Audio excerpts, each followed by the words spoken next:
Hi, in this video I'm going to show you how to add a product field to a form and then optionally link it with PayPal if you want. So this video is just covering the product fields of a form. We have another video on just general creating a form that you can watch if you want to know how to create a form. But so to add a product field to a form, you'll want to be on Pages of the website admin, and then you want to click on the page that you want to add the product field to on your form. And then here we have our form widget. Now, which I covered in the other video on just general creating forms. You can add a form by clicking Add Widget and then choose Form. But on the product fields, on the Fields tab, we're going to click on Add Field, and we're going to choose Product. So we'll just put a couple. We'll just create a couple products here. So there's three kinds, and I'll create one of each to show an example. So we'll first do a single product. We'll say it's required. We can put a quantity in. We can put in a price. And you can put in some options for it if you want, like if you're selling shorts or something, you could say small, medium, large kind of thing, or different sizes and options for your products. And then we'll add a couple more.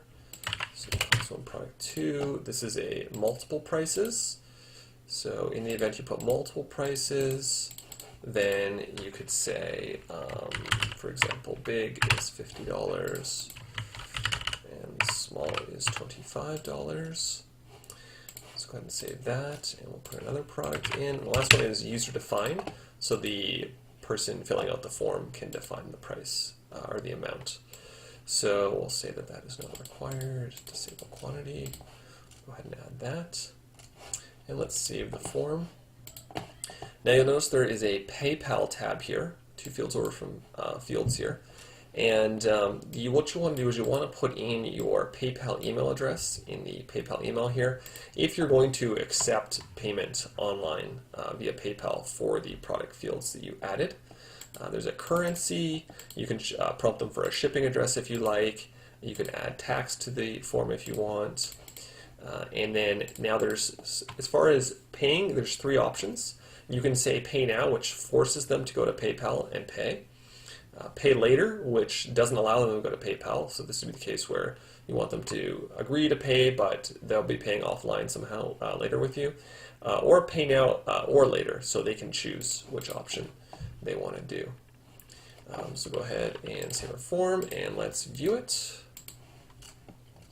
So here we have our product 1. This is a single defined price, some options that we added, a quantity field, so we want 2 of those. This is a multiple prices example. We added big and small, so we'll say big. And then there is a user-defined amount, so we could just put in, say, $15.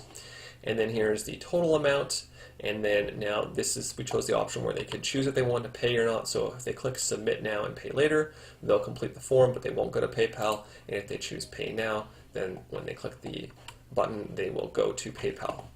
Now, it's important to note that under the Entries tab here, this is where the user, when anyone submits the form, it'll add the form submissions here.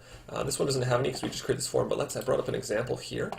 So you can see that this form is a form with PayPal added in product fields. And there's 3 different scenarios. There's one where if they fill the form out, an entry will always be created when they fill the form out, regardless of whether they do payment goes through or not. So in that scenario, then it will say payment not received with a little hyphen like this. And if they do complete the payment, here's an example here, it'll say payment received and put a check mark. And if you have the pay later option enabled and they choose pay later, then it will just do the little watch icon to indicate that they've paid later. So the entries are always generated, whereas if you are having payments on your form and you put an admin email address in the under settings, then those emails will only be generated in the event the payment goes through. So that's it. That's how you add a product field to forms, and thanks for watching.